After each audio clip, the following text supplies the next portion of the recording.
Hello everyone, welcome back to the channel. कैसे हो आप सभी लोग? आई होप कि तुम्हारी प्रिपरेशन अच्छी चल रही है और तुमने अप्रैल अटेम्प्ट जो तुम्हारा जनवरी अटेम्प्ट है वो बढ़िया से क्लोज कर दिया है अच्छे मार्क्स के साथ में। मैं तो यही उम्मीद करता हूँ। बट बाकी अगर किसी भी तरीके की कोई कमियां रह गई होंगी तो उसको हम डिस्कस करेंगे कि तुम्हारा पाथ क्या होना चाहिए। क्योंकि अब तुम्हें डिसाइड करना पड़ेगा कि तुम्हें मेनली एडवांस फोकस प्रिपरेशन करनी चाहिए या फिर तुम्हें अप्रैल अटेम्प्ट को भी एक चांस देना चाहिए। वो टोटली डिपेंड करता है कि तुम्हारी क्या लेवल की प्रिपरेशन है, क्या तुम्हारा स्कोर आ रहा है। समझ में आ रही बात? अगर हम इसको जल्दी से इसको डिस्कस करें तो देखो, दोनों में डिफरेंशिएट करना क्यों जरूरी है। क्योंकि पहला जो तुम्हारा अटेम्प्ट है, अगर मैं जेई मेंस के अटेम्प्ट की बात करूं तो वो ज़्यादातर तुम्हारा मेमोराइजेशन पे बेस्ड है कि तुम्हें ज़्यादा से ज़्यादा फॉर्मूले याद हों, ज़्यादा से ज़्यादा टाइप के क्वेश्चंस, और उसकी स्पीड है ना, स्पीड तुम्हारी कितनी है क्वेश्चंस को सोल्व करने की, जल्दी जल्दी करने की, उस पे बेस्ड होता है। दूसरा जो तुम्हारा अप्रोच है एडवांस का, वो पूरा पूरा कंसेप्चुअल एप्लीकेशन है। तुम चाहे समय ज़्यादा लेकर करो, लेकिन अगर तुम एक डिफिकल्ट प्रॉब्लम के बारे में उसको एनालाइज कर पाते हो, उसको सोल्व कर पाते हो, deep understanding of the subject वो ज़्यादा जरूरी है उसके लिए। और ये दोनों अलग अलग अप्रोचेज होती हैं, प्रैक्टिस दोनों की अलग अलग टाइप से होती है। हालांकि मैं बताऊं तो सब्जेक्ट वही है हर एक उसमें, यानी कि चैप्टर्स वही हैं, नॉलेज वही है, लेकिन टाइप ऑफ एप्लीकेशंस यानी कि क्वेश्चंस के टाइप्स हैं वो डिफरेंट हैं। इसमें तुम्हें वो स्पीड से होने वाले, जल्दी जल्दी होने वाले क्वेश्चंस की प्रैक्टिस करनी पड़ेगी। और इसके लिए तुम्हें ऐसे क्वेश्चंस जिनमें मल्टीपल चीज़ें एक ही क्वेश्चन में पूछी गई हों और मल्टीपल चैप्टर्स के कंसेप्ट एक साथ काम में आ रहे हों, वो चीज़ें तुम्हारी अप्रोच टू जे एडवांस के लिए होनी चाहिए। ये तुम्हारी बिल्कुल जेई मेंस मेंस फोकस्ड होती है ये अप्रोच, और ये तुम्हारी एडवांस्ड फोकस होती है। तो तुम्हारी क्योंकि अप्रोच ही अलग अलग है, तो डिस्कस करना कि क्या तुम्हारे लिए ज़रूरी है फिलहाल के लिए, वो बहुत ज़रूरी हो जाता है। ठीक है। उस डिस्कशन के लिए तुम्हें तीन क्लासेस में, तीन डिफरेंट पार्ट्स में क्लासीफाई किया जा सकता है कि तुम्हारे जो भी स्कोर आ रहा होगा उसके हिसाब से, अगर तुम 99 परसेंटाइल जनवरी अटेम्प्ट में स्कोर कर लेते हो तो तुम्हें फिर अप्रैल अटेम्प्ट के लिए दोबारा से जेई मेंस के लिए बहुत हार्ड एंड फास्ट तरीके से प्रिपेयर करने की जरूरत नहीं है। बिल्कुल क्लियर शब्दों में मैं बोलता हूँ। और अगर तुम्हारा 97 से 99 परसेंटाइल या 99 से थोड़ा कम रह गया और तुम्हारी थोड़ी प्रिपरेशन उस बेटर लेवल तक थी नहीं, तो फिर देखो तुम्हें अप्रैल अटेम्प्ट और एडवांस दोनों के साथ साथ चलना पड़ेगा। क्योंकि इतना तो है कि तुम अगर 98 परसेंटाइल 97.5 समथिंग आ रही है तो तुम अप्रैल अटेम्प्ट में उसको 99 में कन्वर्ट कर सकते हो, ये बेटर चांस है तुम्हारे लिए। बट तुम्हें उसके लिए एडवांस की भी साथ साथ प्रिपरेशन कर लेनी है, क्योंकि उसके बाद तुम्हें एडवांस भी देना है। ठीक है। और वो बच्चे जो 97 परसेंटाइल से भी कम स्कोर कर पा रहे हैं, मैं इस परसेंटाइल के हिसाब से देखो, जो मोटा मोटा आइडिया होता है कि भाई लगभग 170 से 170 टू 180 मार्क्स अगर तुम्हारे स्कोर हो रहे हैं, और ये डिपेंड करेगा शिफ्ट पर भी, हो सकता है कोई बहुत ज़्यादा हार्ड शिफ्ट रही हो तो 165 पर भी आ जाए। समझ में आ रही बात? या किसी शिफ्ट में जो इजी शिफ्ट थी वो 185 पर ही 95%, 99 परसेंटाइल क्लोज हो जाए, उसमें उससे नीचे आए ना। तो it depends on the shift, but around 170 180 marks अगर तुम्हारे आ रहे हैं तो तुम आराम से 99 परसेंटाइल के आसपास पहुंच जाओगे। और उससे इससे ज़्यादा आ रहे हैं तो फिर कोई दिक्कत ही नहीं है। ठीक है, इससे ज़्यादा आ रहे हैं तो कोई दिक्कत ही नहीं है। फिर तुम प्रॉपर, तुम्हें एडवांस के लिए चले जाना चाहिए, तुम ज़्यादा सोचना नहीं चाहिए। अप्रैल अटेम्प्ट में तुम्हारी स्कोर वैसे भी जनवरी मेंस का स्कोर और इम्प्रूव अपने आप हो जाएगा। समझ में आ रही बात? साथ ही साथ जो 97 से 99 परसेंटाइल में है उनका, उसका मैं बताऊं तो अगर मैं तुम्हारा 130 से या फिर 120 से 150 160 के आसपास कुछ स्कोर आ रहा है, ठीक है ना, और अगर तुम्हारी शिफ्ट थोड़ी सी मॉडरेट टाइप की थी, इजी टाइप की थी, तो हो सकता है तुम्हारे परसेंटाइल कम रह जाए। तो तुम्हें बेटर प्रिपेयर करने के लिए अप्रैल अटेम्प्ट के लिए जेई मेंस पे भी थोड़ा फोकस करना पड़ेगा। बट हाँ, ऐसा है कि अगर तुम 140 140 150 के आसपास हो तो अप्रैल अटेम्प्ट में तुम भी अच्छा कर लोगे, अपना स्कोर इंप्रूव कर लोगे, 99 परसेंटाइल को तुम अचीव कर लोगे। तो तुम्हारे पास ये है कि तुम्हें दोनों को बैलेंस करते हुए चलना है। ठीक है। बाकी जो 97 परसेंटाइल से कम या उससे भी कम जो स्कोर कर पा रहे हैं बच्चे, जिनके मान लो 100 नंबर ही आ रहे हैं, 110 नंबर ही आ रहे हैं, उनके लिए थोड़ा सा अलार्मिंग है, उनको मेंस पे भी फोकस करना पड़ेगा, वरना तो तुम एनआईटी के हाथ से भी चले जाओगे। समझ में आ गई क्या बात? हाँ, उसके लिए तुम्हें ये कर सकते हो कि भाई पहले मेंस पे फोकस ज़्यादा रखो, एडवांस पे थोड़ा सा कम फोकस रखो, टेस्ट देते रहो एडवांस टाइप के। फिर जैसे ही अप्रैल अटेम्प्ट तुम्हारा अच्छा चला जाए तो उस एक मंथ, उस लास्ट लास्ट 1 मंथ जो बचेगा तुम्हारा, उसमें तुम बढ़िया से करना ना, कोई दिक्कत ही नहीं है तुम्हें। बट पहले अपना तुम्हारा अप्रैल अटेम्प्ट सिक्योर होना जरूरी है, अगर तुम 97 परसेंटाइल से या फिर 110-20 नंबर के आसपास ही हो तो। अब इसमें ये भी हो सकता है कि कुछ बच्चे ऐसे भी होंगे जिनके एग्जाम सेंटर की वजह से या फिर फैमिली प्रॉब्लम्स की वजह से, किसी भी रीजन से तुम 97 परसेंटाइल 110 120 के पास अटक गए, लेकिन तुम्हें पता है कि तुम बेटर कर सकते थे, कुछ कमियों की वजह से तुम्हारा स्कोर कम रह गया है, तो फिर तुम अपने आप को क्लास बी में क्लासीफाई कर सकते हो। ठीक है, कि तुम अपने आप, तुम्हारा स्कोर अप्रैल अटेम्प्ट में तुम अपने आप इंप्रूव कर लोगे, वो तुम्हें पता है, तो तुम साथ साथ एडवांस की प्रिपरेशन कर सकते हो। समझ में आ गई बात? क्योंकि असम्पशन्स होते हैं कि एग्ज़ाम सेंटर पर कोई इश्यू हो गया था, कंप्यूटर में कोई इश्यू हो गया था या फिर बगल वाला नहीं सॉल्व करने दे रहा था, एग्ज़ामिनर क्लास में बातें कर रहा था, किसी भी रीज़न से हो सकता है कि भई वो डिस्टर्ब हुआ और उसका स्कोर अच्छा नहीं रहा हो। बट हाँ, ऐसे इश्यूज़ अगर आते हैं सेंटर पे तो अपनी आवाज़ उठाना सीखो, है ना? वहाँ पे बोलो कि भई ऐसा इन सब चीज़ों को थोड़ा मैनेज करके चलो, हमें अपना एग्ज़ाम के लिए एक ही चांस मिलता है भाई, तुम्हें एक ही बार मिला है। ये 12वीं के साथ 12वीं के बाद, उसके अलावा तुम्हारे पास चांसेस भी नहीं है। समझ में आई बात? तो यही 2 ईयर्स होते हैं और मैक्सिमम बच्चे 12वीं के साथ कर लें तो वो ज़्यादा बेनिफिशियल होता है उनके लिए, 1 साल बचता है तुम्हारा। तो जो भी है, अपने लिए बोलना सीखो। बट ये जो अलग-अलग क्लासिफ़िकेशंस हैं, उसके हिसाब से देखो तुम्हें अपनी-अपनी स्टडी कर लेनी चाहिए, जो मैंने बता रहा हूँ तुम्हें, है ना? एडवांस फ़ोकस होना है तुम्हें। अब थोड़ा डिस्कशन कर लेते हैं कि जो सब्जेक्ट वाइज़ तुम्हारा ट्रांज़िशन होता है ना, देखो मेंस में सभी सब्जेक्ट में थोड़ा-सा फ़ॉर्मूला बेस्ड होता है ना? और स्पीड बेस्ड होता है फिजिक्स में। केमिस्ट्री में तुम्हारा एनसीईआरटी बेस्ड क्वेश्चंस जल्दी-जल्दी होने वाले क्वेश्चंस केमिस्ट्री में तुम्हें मिल जाते हैं। साथ ही साथ मेंस में जो मैथ्स आती है, मैथ थोड़ी-सी लेंदी आती है, लेकिन तुम्हें उसको स्पीड में करना होता है क्योंकि क्वेश्चंस तो तीनों में बराबर हैं सब्जेक्ट्स में। तो लेंदी होती है मैक्सिमम टाइम पे जो मैथ्स का पैटर्न रहा है पिछले कुछ सालों से वो लेंदी ही होती है, बच्चे मैथ्स के अंदर ज़्यादा क्वेश्चंस नहीं कर पाते।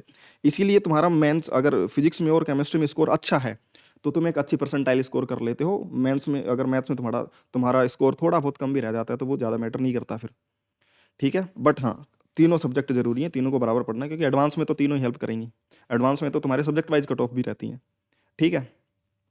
तो ये तुम्हारा सब्जेक्ट वाइज़ पैटर्न है, इसको तुम्हें अपने उस बेसिस पे प्रिपेयर करना है, ठीक है? नेक्स्ट है कि तुम्हारा इंटीग्रेटेड प्रिपरेशन जो टाइमलाइन होना चाहिए, वो इसके बारे में मैंने पहले पिछली वीडियो में डिस्कस करा था। आज मैं फिर तुम्हें बता देता हूँ। कि ब्रिज पीरियड होना चाहिए कि जो तुम्हारा बैकलॉग्स तुम्हारे बचे हुए हैं, अभी तक जो तुमने प्रिपेयर नहीं करा था, कुछ टॉपिक जो छोड़ दिए थे कि मैं ये बाद में कर लूँगा, पहले तो उनको करना है और इनको जल्दी-जल्दी खत्म करना है भाई, है ना? और साथ-साथ अभी से एटलीस्ट 1 मेंस और 1 एडवांस का पेपर देना स्टार्ट कर देना है और जो बच्चे 97 परसेंटाइल या उससे भी कम हैं, तो देखो उनके लिए तो ये है कि तुम्हें मेंस पर ही ज़्यादा फोकस करना है, अभी के लिए तुम एडवांस की प्रिपरेशन एक बार के लिए पॉज़ कर सकते हो अपनी, है ना? अभी तुम्हें मेंस के ही जो चैप्टर्स हैं वो रिवाइज़ करने हैं, अपने नोट्स रिवाइज़ करने हैं, अपने पीवाईक्यूज़ करने हैं मेंस के और टेस्ट देने हैं, ठीक है ना? उस पर ज़्यादा फ़ोकस करना है। साथ ही साथ अप्रैल अटेम्प्ट के लिए जब अप्रैल अटेम्प्ट आने वाला होगा उससे जस्ट पहले के 2 वीक के आसपास तुम्हें कम से कम एटलीस्ट वीकली 3 टेस्ट देने ही हैं। 3 या 4 टेस्ट तो हमेशा जेईई मेंस के देने ही देने हैं, ठीक है ना? और जो 99 परसेंटाइल स्कोर कर चुके हैं वो भी 3 नहीं तो 2 अपना जो ग्रेटर देन 99 परसेंटाइल पर बैठे हुए हैं, वो 2 जेईई मेंस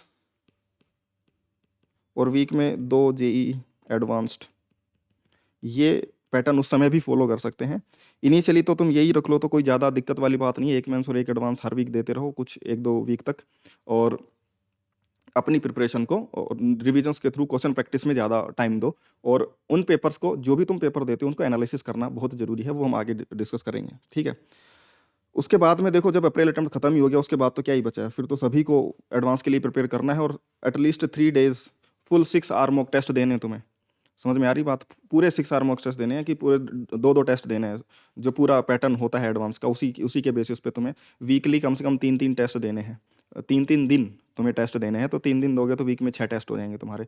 यानी कि वो एक ही टेस्ट कंसिडर होता है वैसे तो क्योंकि एडवांस में एक ही दिन में 2 पेपर होते हैं। ठीक है? और कोशिश करना कि जब तुम जब मेंस की प्रिपरेशन कर रहे हो और उसके लिए जब तुम प्रिपेयर कर रहे हो तो टेस्ट सीरीज ज्वाइन करो तो कोशिश करना कि अपनी जो प्रिपरेशन घर पे प्रिपरेशन होम प्रिपरेशन तुम्हारी ऐसी होनी चाहिए कि तुम 45 मिनट्स में ही उसको करने की कोशिश कर रहे हो, क्योंकि अगर तुम केमिस्ट्री भी एटलीस्ट 50 मिनट में कर लेते हो, फिजिक्स अगर तुम 55 मिनट में कर लेते हो तो 15 मिनट एक्स्ट्रा मिल जाते हैं मैथ के लिए जो तुम अच्छा टारगेट कर सकते हो। या फिर अगर नहीं हो पा रहा है तो देखो पहले केमिस्ट्री और फिजिक्स को चाहे 1 घंटा 5 मिनट 1 घंटा 5 मिनट दोनों को देना पड़ जाए, बट उसमें स्कोर ज़्यादा करना ज़्यादा ज़रूरी है मेंस के अंदर। अगर मैथ्स आसान आ जाए तो फिर तुम उस पे जा सकते हो, उसको ज़्यादा समय दे सकते हो। बट अगर तुम्हें लग रहा है कि मैथ्स डिफ़िकल्ट है तुम्हारे शिफ्ट में, तो फिर तुम्हें फिज़िक्स, केमिस्ट्री को ज़्यादा टाइम दे करके और उसको स्कोर को अपना अच्छे से बढ़ाने की कोशिश करना। क्योंकि मेंस में टोटल स्कोर पे बेस्ड पे तुम्हारी परसेंटाइल बनती है, सब्जेक्ट वाइज़ पर ज़्यादा कोई वो होता नहीं है। ठीक है ना? हाँ, सेम स्कोर पर फिर वो सब्जेक्ट वाइज़ थोड़ा-सा रैंक डिसाइड करने में चीज़ें काम में आती हैं। बट हाँ, सबसे पहले है कि स्कोर ज़्यादा होना चाहिए तुम्हारा। ठीक है?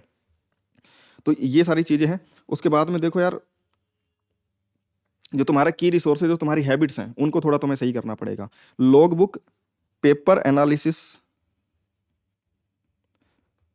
मोस्ट इंपॉर्टेंट है, मैक्सिमम बच्चे नहीं करते, 90% बच्चे क्या 95% बच्चे एरर बुक बनाते ही नहीं है, उनको पता ही नहीं होता उनकी गलतियाँ क्या हो रही हैं। वो घर पे पेपर दे के आते हैं, घर पे आते हैं कि अच्छा अच्छा ये क्वेश्चन गलत हो गए, ठीक है, रख के चले जाते हैं कि अगला पेपर तैयार करते हैं। अरे जो क्वेश्चंस नहीं हुए थे तुम्हारे टेस्ट के अंदर, उन क्वेश्चन को अगर तुम नहीं करोगे तो तुम्हें अब तुम अपनी नॉलेज को अपग्रेड कैसे करोगे? तो बहुत इंपॉर्टेंट है अपनी नॉलेज को अपग्रेड करना। At the end of the test जितने भी क्वेश्चन थे तुम्हारे, वो सारे के सारे ऑल द क्वेश्चंस तुम्हें वापस से करने हैं जो भी रह गए थे। क्योंकि जब तुम वो क्वेश्चंस कंप्लीट कर लेते हो ना, तो तुम में और उस बच्चे में जिसने सारे क्वेश्चंस करे होंगे टेस्ट में, अब कोई डिफरेंस नहीं है, अब तुम भी उसके बराबर पहुंच चुके हो। ये बहुत इंपॉर्टेंट चीज़ है। और ये मैं खुद की तरफ से नहीं बोल रहा हूँ, ये टॉपर्स बच्चे बोलते हैं, या फिर वो बच्चे जो जनवरी से अप्रैल में जाते जाते बहुत अच्छा इंप्रूव करते हैं, उन उन खुद के बच्चों की ये कहानियां हैं, हम उनको सजेस्ट करते हैं और वो बताते हैं कि सर इस चीज़ ने बहुत हेल्प करी है हमारी। समझ में आ रही बात? कि लॉग बुक मेंटेन करो, और जो भी क्वेश्चंस तुमसे नहीं हुए तो उन पे घर पे जाके करो, ताकि तुम में और उस बच्चे में जिसने सारे क्वेश्चंस एग्जाम में बैठ कर रहे हैं कि अब कोई डिफरेंस ना रहे। हर टेस्ट में तुम उसके बराबर पहुंच जाओ, चाहे टेस्ट के समय नहीं तो बाद में पहुंचो, क्योंकि ये चीज़ तुम्हें सिखाएगी क्वेश्चंस करना। समझ में आ रही बात? और ये तुम्हें हेल्प करेगी फाइनल एग्जाम में, क्योंकि डिफरेंट डिफरेंट टाइप के सिनेरियोज तुम्हारे देखे हुए होंगे। टेस्ट सीरीज बहुत इंपॉर्टेंट होती है।